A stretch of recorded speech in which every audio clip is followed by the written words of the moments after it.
काही लोक सांगतात की तुमचं पोट महाराष्ट्रात भरत नव्हतं का आणि कशाला आहे घालायला दुबईला गेले, काय दुबईत. काही लोक मला म्हणतात की तुम्ही दुबईला जाऊन काय भारे बांधले, काय कमवलं तुम्ही दुबईत, आणि काय लोकांना बिघडताय, कशाला लोकांना येडं लावताय दुबईचं, कशाला दुबईला लोकांना सांगताय या म्हणून. भारतामध्येच एवढं काम आहे, महाराष्ट्रातच एवढं काम आहे, महाराष्ट्रामध्येच लोक लाख लाख रुपये महिन्या कमवतात. मला मान्य आहे की आपल्या महाराष्ट्रात काहीही कमी नाही आहे.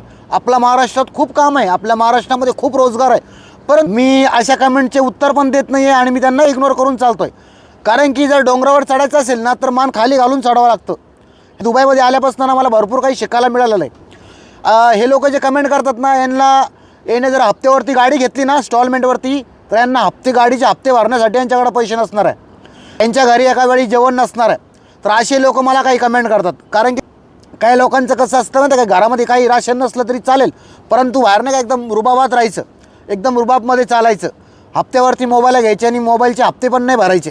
असे काही लोक मला कमेंट करतात. मी सुरुवातपासूनच माझा जो व्हिडिओ असतो ना, मी त्या व्हिडिओमध्ये काय सांगत असतो माहिती आहे का, की सगळ्यांनाच नाही सांगत मी की तुम्ही सगळेच जण या इकडे दुबईला कामाला. मी काय सांगत असतो की ज्यांची ती आर्थिक परिस्थिती खराब आहे ना, त्यांना मी म्हणत असतो की तुम्ही दुबईला या आणि काम करा. कारण की आपल्या काही भरपूर तिकडे काही मेहनत करतो आपण, पण तिकडं काहीच होत नाही आहे. म्हणजे तिकडं फक्त आपल्याला 2 वेळी जेवायला मिळेल, म्हणजे घर चालेल, परंतु ना आपल्याकडं ना पैसे आपल्याकडं उरत नाही आहे.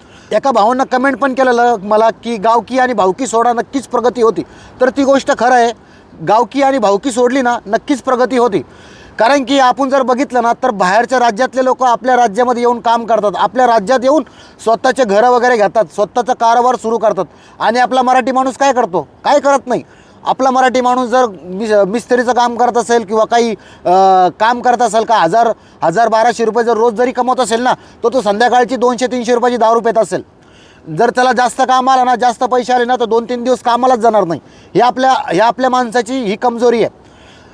शिवाय द्यायच्या, कोणाच्या पर्सनल लाईफवर, कोणाच्या फॅमिलीवरती कसं आपण गालबोट लावायचं हे आपल्या माणसाला पक्का माहिती आहे की कसं करायचं म्हणून. कारण की वेळेच नाही काही लोक म्हणतात मग दुबईत जाऊन तुम्ही कायच केलं.